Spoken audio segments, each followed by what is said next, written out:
Sobat Sejarah, selamat datang di channel Anak Sejarah.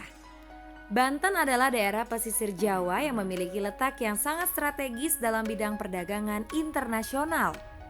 Dilansir dari buku Banten, Sejarah dan Peradaban Abad 10 hingga 17, 2019 karya Claude Guillot. Sejak didirikan oleh Sunan Gunung Jati, Banten sebagai sebuah kesultanan sudah sangat menarik bagi para pedagang. Banyak sekali pedagang yang ingin merapatkan kapalnya di pelabuhan Banten, baik yang berasal dari Eropa maupun Asia termasuk Nusantara. Kemudian pada perkembangannya, Banten menjadi pelabuhan yang sangat populer pada masa Sultan Ageng Tirtayasa sekitar tahun 1650 Masehi. Kepopuleran Banten sebagai pelabuhan dagang internasional menarik VOC yang saat itu telah menduduki Sunda Kelapa Jakarta untuk menguasai Banten.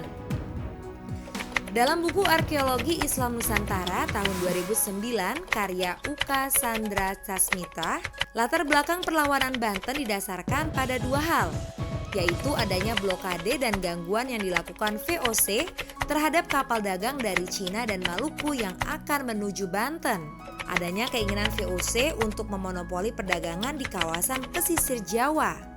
Strategi-strategi yang dilakukan VOC untuk menaklukkan Banten adalah divide et impera atau politik adu domba.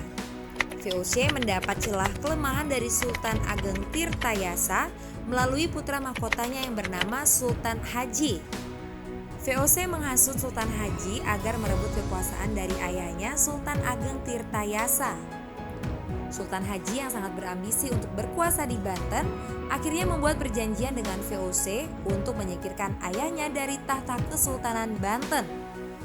Nah, untuk melihat sejarah Banten juga ada karya historiografi berjudul Pemberontakan Petani Banten 1888 yang ditulis Sartono Kartodirjo.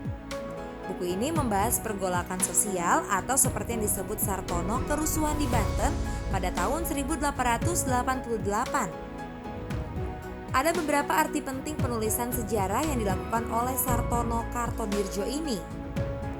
Pertama, karya ini merupakan studi awal mengenai gerakan sosial di Indonesia, sehingga sampai sekarang karya-karya sejenis dengan ruang lingkup spasial dan temporal berbeda bermunculan.